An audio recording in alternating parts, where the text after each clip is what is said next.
Et si je vous disais que l'histoire officielle de la découverte de l'Amérique n'est pas tout à fait complète et que dans ce récit, le rôle clé n'a pas été joué uniquement par des marins barbus aux casques à cornes, qu'ils ne portaient d'ailleurs pas, mais aussi par leurs compagnons ronronnants et à fourrure, cela ressemble à une pure invention. Pourtant la science affirme le contraire. Aujourd'hui, nous allons lever le voile sur un secret étonnant. Comment des chats des forêts norvégiennes ont débarqué en Amérique du Nord avec les Vikings, 5 siècles avant Christophe Colomb. Ce n'est pas une simple hypothèse amusante. C'est un récit étayé par des preuves génétiques solides qui nous obligent à revoir la manière dont l'homme et l'animal ont conquis le monde ensemble.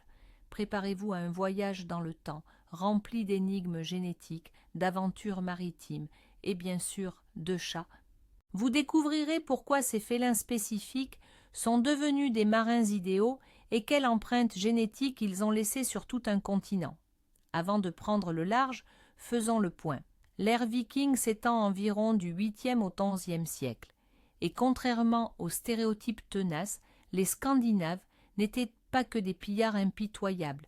C'étaient d'habiles commerçants, des pionniers et probablement les meilleurs navigateurs de leur époque. Leurs navires, les fameux dracars, sillonnaient les eaux agitées de l'Atlantique Nord, atteignant l'Islande, le Groenland et, finalement, l'Amérique du Nord. Imaginez maintenant l'intérieur d'un tel bateau. Les cales sont remplies de céréales, de viande séchée, de poissons, des provisions pour des mois de voyage, et ces réserves avaient un ennemi redoutable, les rats et les souris. Ces rongeurs détruisaient la nourriture, transmettaient des maladies et s'attaquaient aux gréements. La solution à ce problème était simple, ingénieuse et absolument adorable, le chat de navire. Mais les Vikings n'avaient pas besoin de n'importe quel chat. Il leur fallait une bête spéciale. Et ils l'avaient, le chat des forêts norvégiennes, ou skogkat, un animal robuste, de grande taille, doté d'une fourrure épaisse et imperméable et d'un talent inné pour la chasse. Ces chats n'étaient pas de simples mascottes, c'étaient des membres d'équipage essentiels. Imaginez donc un drakkar fendant les vagues glaciales de l'Atlantique. Ce n'est pas un simple bateau, c'est un microcosme flottant, un véritable écosystème fermé, conçu pour tenir des semaines, voire des mois. À bord, des dizaines de guerriers, de marchands et leurs familles. Chaque objet, chaque personne, chaque animal a une fonction précise. Les précieuses réserves de nourriture sont la garantie de la survie. Les perdre à cause des rongeurs, c'était s'assurer une mort certaine par la famine au milieu de l'océan glacial. C'est pourquoi le rôle du chat de bord était aussi crucial que celui du barreur ou de la sentinelle. Ce félin était l'arme biologique des Vikings contre la menace principale de leurs expéditions. Il était le gardien des provisions, la garantie que l'équipage atteindrait sa destination le ventre plein et en bonne santé. Ce n'était pas un caprice, ni de la simple sentimentalité. Embarquer un chat était une décision aussi pragmatique et essentielle que d'emporter une hache ou une voile. Et les chats des forêts norvégiennes s'acquittaient de cette tâche brillamment, patrouillant les recoins sombres de la cale avec l'efficacité implacable d'un prédateur né. Mais qui est-il vraiment, ce chat des forêts norvégiennes? On l'appelle le skogkat sur sa terre natale. Approchons-nous pour mieux le connaître. C'est une race qui semble avoir été sculptée par le rude climat scandinave. Ce sont des animaux imposants et musclés dont le poids peut atteindre 9 kilos. Leur principale caractéristique, le double pelage. Une couche supérieure longue, brillante et imperméable le protège de la pluie et de la neige, tandis qu'un sous-poil dense et épais le garde au chaud même pendant les hivers les plus rigoureux. Ses pattes puissantes, dotées de griffes robustes, lui permettent non seulement de grimper facilement aux arbres, mais aussi de se déplacer avec assurance sur le pont d'un navire, même quand il tangue. Sa longue queue touffue sert à la fois de balancier et d'écharpe chauffante. Mais le plus important, c'est son caractère. Ils sont intelligents, indépendants et possèdent des instincts de chasseurs inégalés, affûtés au fil des siècles dans les rudes forêts norvégiennes. Toutes ces qualités en faisaient les candidats idéaux pour les longs et périlleux voyages en mer. Ils ne demandaient pas de soins particuliers, chassaient leur propre nourriture et accomplissaient leur travail avec une efficacité redoutable. Chez les Vikings, les chats étaient bien plus que de simples animaux utiles. Ils occupaient une place centrale dans leur culture et leur mythologie. L'exemple le plus frappant est sans doute la déesse Freya, divinité de l'amour, de la fertilité et de la guerre.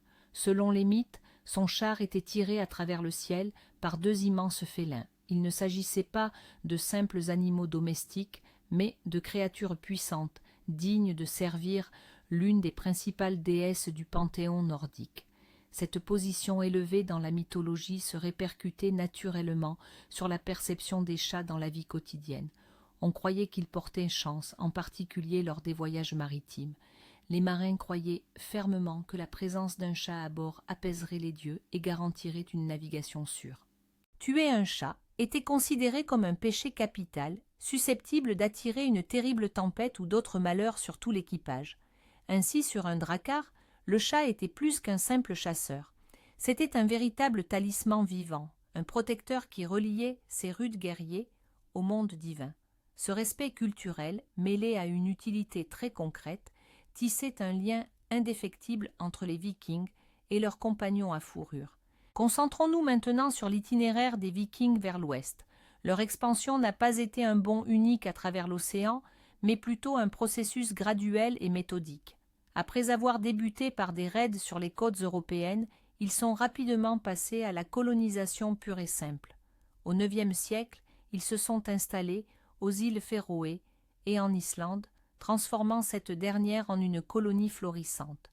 C'est de là, à la fin du Xe siècle, que le navigateur Éric le Rouge, banni d'Islande pour meurtre, a découvert une nouvelle terre qu'il a baptisée Groenland, la Terre verte, afin d'y attirer plus de colons. Chacun de ces voyages était incroyablement long et périlleux.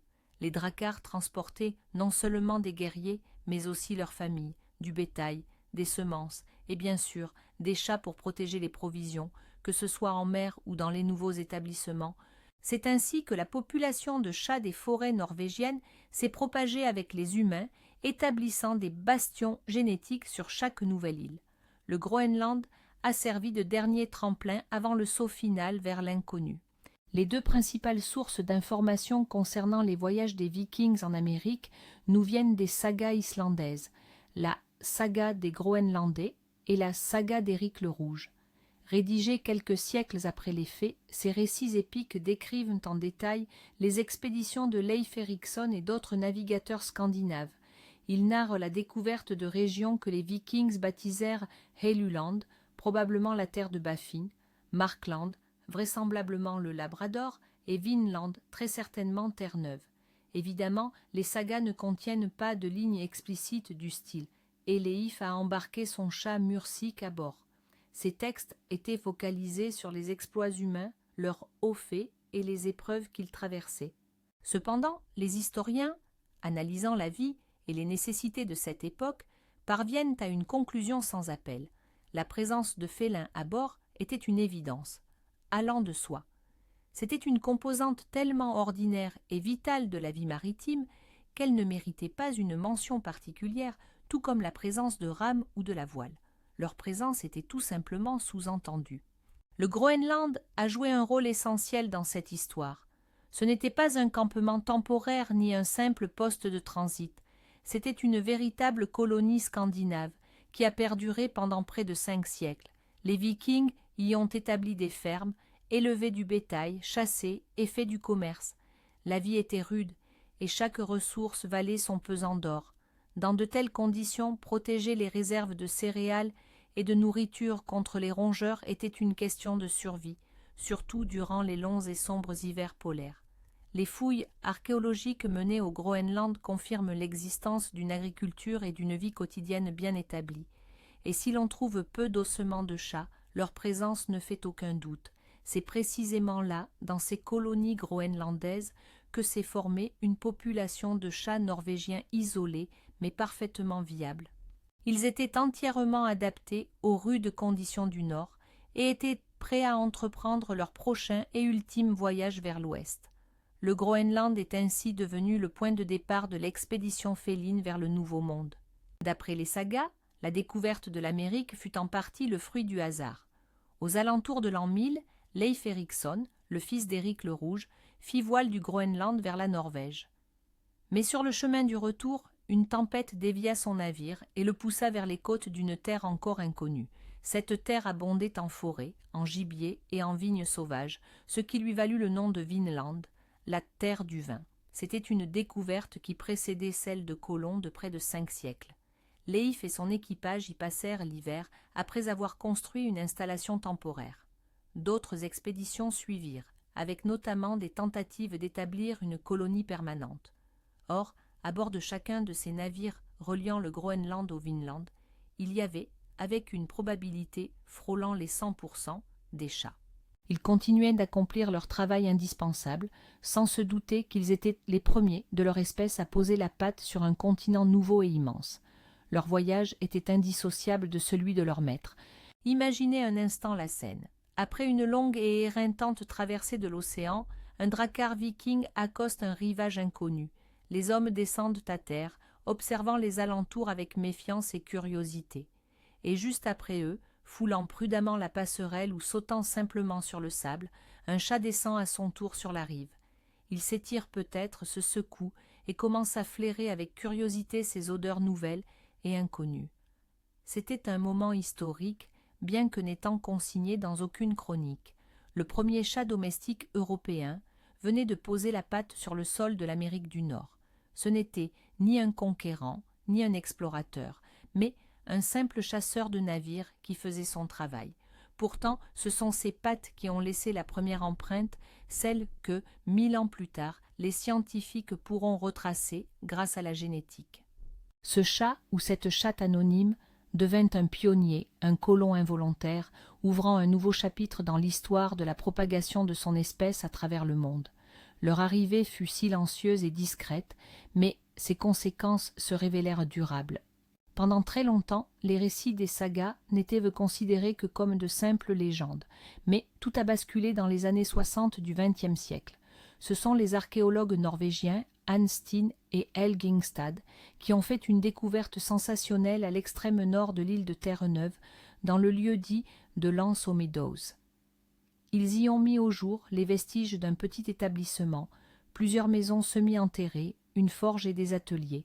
La structure de ces bâtiments et les artefacts découverts les ont fait immédiatement et sans équivoque identifier comme scandinaves. La datation au carbone 14 a permis de situer le site aux alentours de l'an 1000 de notre ère, une période qui correspondait très exactement à celle décrite dans les sagas. C'était la première, et à ce jour la seule, preuve irréfutable de la présence des Vikings en Amérique du Nord, bien avant Christophe Colomb. Bien qu'aucune trace osseuse de chat n'ait été découverte lors des fouilles, la logique, elle, est implacable. Dans un établissement où l'on vivait, travaillait et stockait des provisions, la présence de chats devait être indispensable. Lance aux Meadows est ainsi devenue la preuve matérielle que les Vikings, et par conséquent leurs chats, étaient bel et bien passés par là. Nous disposons donc de la logique des sagas et des confirmations archéologiques. Mais où sont les preuves directes de la présence spécifique des chats? La réponse est venue d'un domaine tout à fait inattendu, la génétique. Au XXIe siècle, les scientifiques ont appris à décrypter l'histoire, non pas gravée sur du parchemin, mais inscrite dans les molécules d'ADN. Chaque organisme vivant porte en lui ce code génétique, transmis de génération en génération. L'étude de ces codes permet de suivre les migrations de populations, de déterminer les liens de parenté et de reconstituer les voies de dispersion des espèces à travers la planète. L'ADN mitochondrial présente un intérêt particulier pour ce type de recherche. Il n'est transmis que par la lignée maternelle, de la mère à la descendance, et mute à une vitesse relativement constante. Cela permet aux scientifiques, agissant comme des détectives, de démêler les arbres généalogiques qui s'enfoncent dans la nuit des temps et de retracer d'où et vers où les ancêtres des animaux modernes se sont déplacés. C'est précisément cet outil qui a permis de découvrir la trace féline des Vikings. Un rôle crucial dans notre enquête a été joué par les vastes programmes internationaux dédiés à l'étude du génome des chats domestiques. Des scientifiques du monde entier ont prélevé des échantillons d'ADN sur des milliers de félins, qu'ils soient de race ou non. Leur objectif était d'établir une carte génétique complète de la dispersion du chat, depuis son processus de domestication au Moyen-Orient. il y a environ 10 000 ans.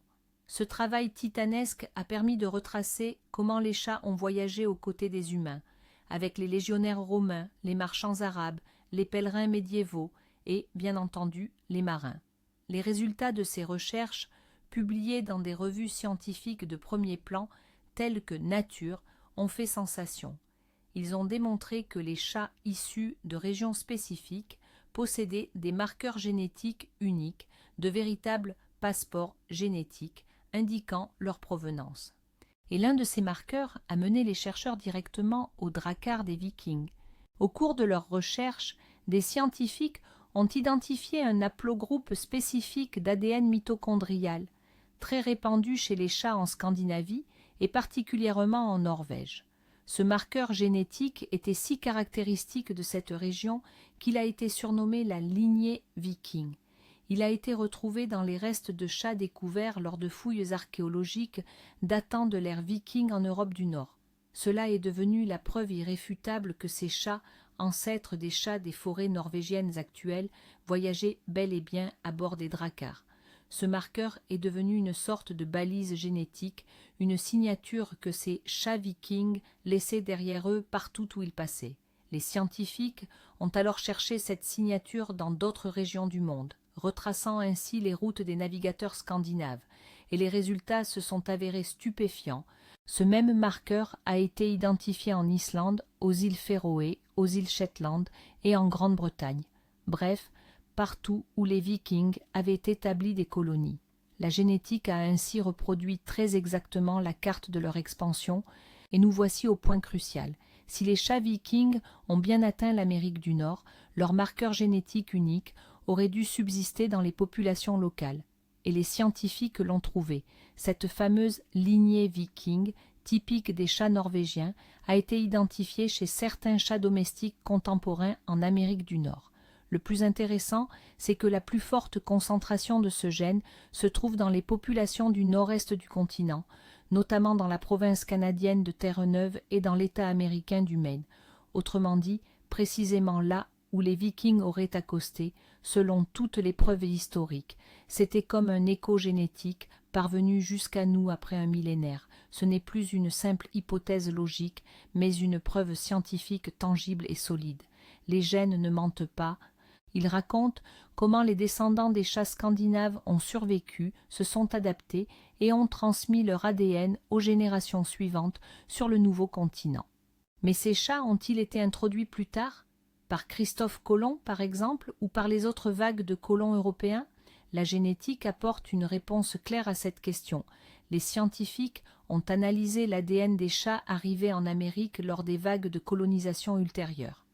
Les chats qui accompagnaient Colomb portaient des marqueurs génétiques caractéristiques de l'Espagne et de la péninsule ibérique. Ceux qui sont arrivés avec les colons anglais et français présentaient d'autres signatures génétiques typiques de l'Europe de l'Ouest, et tous sont différents de cette fameuse lignée viking. Cela permet de bien distinguer les flux migratoires félins. La trace génétique scandinave est une histoire distincte et surtout beaucoup plus ancienne. Elle est présente dans le pool génétique des chats américains comme la preuve d'un tout premier contact précolombien entre l'Ancien et le Nouveau Monde. Par conséquent, les chats de Colomb et les chats des Vikings représentent deux histoires génétiques totalement distinctes, la seconde ayant débuté 500 ans plus tôt. Cela soulève une question légitime. L'établissement viking au Vinland n'a duré qu'un temps, quelques années à peine. Suite à des affrontements avec la population locale, les fameux Skrellings, les Vikings ont fini par quitter l'Amérique. Dans ce cas, comment leurs chats ont-ils pu survivre et laisser une trace génétique? Les scientifiques ont plusieurs hypothèses. Premièrement, il se peut que certains chats aient simplement fui, se soient perdus et soient retournés à l'état sauvage. La nature rigoureuse de Terre-Neuve ressemble fortement à leur Norvège natale, ce qui leur aurait donné toutes les chances de survivre et de fonder une petite population sauvage. Deuxièmement, il n'est pas exclu que ces chats aient servi d'objet de troc ou aient tout simplement été adoptés par les Amérindiens. Un animal aussi inhabituel et potentiellement utile aurait pu fortement intéresser les populations locales. Troisièmement, Même si la population initiale était infime, quelques individus seulement auraient suffi à transmettre leurs gènes en se croisant avec des chats arrivés plus tard. Leur ADN mitochondrial unique, transmis par la lignée maternelle, aurait ainsi pu se conserver au fil des générations pour arriver jusqu'à nous. Mais voici qu'un autre héros fait son entrée sur scène, le célèbre chat américain, le Maine Coon. C'est l'un des plus grands chats domestiques, reconnaissable à son pelage dense, aux plumées caractéristiques sur ses oreilles et à sa silhouette imposante. Fait étonnant, il présente une ressemblance frappante avec le chat des forêts norvégiennes. L'histoire officielle de la race remonte au XIXe siècle, dans l'État du Maine. Mais leur origine exacte reste une véritable énigme. Il existe d'ailleurs une théorie populaire et très romantique selon laquelle le Maine Coon serait un descendant direct des chats que les Vikings auraient amenés en Amérique il y a 1 millier d'années. Selon cette hypothèse, les félins des Vikings se seraient croisés avec des chats locaux à poils courts, donnant naissance à cette race nouvelle et unique. Les recherches génétiques n'ont pas encore apporté de confirmation absolue de ce lien, mais elles ne l'ont pas non plus réfuté. Compte tenu de la ressemblance physique et de la coïncidence géographique, l'État du Maine fait partie de la zone de diffusion du gène viking. Cette théorie apparaît à la fois très plausible et empreinte de romantisme. L'origine du Maine Coon est entourée de nombreuses légendes, dont certaines sont encore plus incroyables que l'hypothèse des Vikings. L'une des plus célèbres raconte que cette race serait issue d'un croisement entre des chats domestiques et des ratons laveurs, ou coon. Bien que cela soit biologiquement impossible, cette légende explique à la fois leur longue queue touffue et rayée et le nom de la race, le Maine Coon, littéralement le raton laveur du Maine. Une autre légende les lie directement à la reine de France, Marie-Antoinette. On raconte que durant la Révolution, elle aurait tenté de fuir vers l'Amérique en voyant à l'avance un navire rempli de ses biens les plus précieux, dont 6 de ses chats angora favoris. La reine fut exécutée, mais les chats, eux, seraient arrivés sains et saufs dans le Maine, où ils seraient devenus les ancêtres de la race actuelle. Il existe même l'histoire d'un certain capitaine Coon qui transportait des chats à poils longs sur son navire. Cependant, face à toutes ces fables, l'hypothèse des Vikings, étayée par des données génétiques et un contexte historique avéré, apparaît comme la plus logique et la mieux fondée scientifiquement. Elle permet de transformer le folklore en une véritable possibilité historique. Bien sûr, pour avoir une vue d'ensemble, il faut aussi évoquer les contre-arguments. La science n'est pas une question de foi, mais une quête permanente de preuves. Et cette histoire de chat viking présente quelques points faibles. Le principal argument des sceptiques est l'absence d'ossements de chat lors des fouilles archéologiques menées à Lens aux Meadows. Si des chats y étaient présents, pourquoi n'en retrouvons-nous aucune trace? La réponse est peut-être simple. Le campement était de petite taille et n'a pas duré longtemps. De plus, les ossements de petits animaux se conservent très mal dans un sol acide. Par ailleurs, les sceptiques soulignent que ce qu'on appelle le gène viking a pu arriver en Amérique plus tard. Par exemple, avec les vagues d'immigrants norvégiens ou danois des XIXe et XXe siècles. C'est une possibilité qu'on ne peut pas totalement écarter. C'est pourquoi, à l'heure actuelle, la théorie des chats vikings en Amérique a le statut d'une hypothèse très convaincante et bien étayée, mais pas d'un fait prouvé à 100%. Le débat scientifique se poursuit et de futures découvertes archéologiques ou génétiques permettront peut-être de mettre un point final à cette histoire. Mais au fond, pourquoi accorder tant d'importance à cette histoire? Après tout, qu'importe l'identité de celui qui a introduit les premiers chats en Amérique. En réalité, il ne s'agit pas seulement de chats. Cette histoire bouscule notre perception du passé. Elle démontre que le monde était interconnecté bien avant l'époque des grandes découvertes. Elle illustre à quel point les histoires de l'homme et de l'animal sont intimement liées, comment nous avons conquis la planète ensemble. Le chat à bord du Drakkar, c'est un symbole de pragmatisme, d'adaptabilité et de symbiose. Cette révélation efface les frontières nettes entre découverte et contact, révélant que l'interaction entre les cultures et les écosystèmes fut un processus complexe et multidimensionnel. Elle nous rappelle que l'histoire n'est pas qu'un recueil figé de dates et de noms dans un manuel scolaire. C'est une science vivante, en constante évolution, où les nouvelles technologies, comme la génétique, peuvent dévoiler d'étonnants secrets enfouis dans le passé. Et dans cette grande histoire, le petit chat a joué son rôle, discret, certes, mais absolument essentiel. La prochaine fois que vous regarderez votre chat domestique, paresseusement vautré sur le canapé, songez à ses lointains ancêtres. Peut-être que le sang d'intrépides navigateurs qui ne craignaient ni les tempêtes ni les vagues glacées coule dans ses veines. Son arrière-arrière-grand-père était peut-être le chat qui, le premier, a posé la patte sur le rivage d'un nouveau continent, observant avec curiosité une forêt inconnue. Cette histoire relie notre présent à un passé lointain et héroïque. Elle transforme un simple animal de compagnie en un dépositaire vivant de l'histoire, en un descendant de guerriers et de pionniers. Bien sûr, votre chat ne vous racontera probablement pas les exploits de ses ancêtres, mais vous savez désormais quel secret incroyable peut se cacher derrière son ronronnement.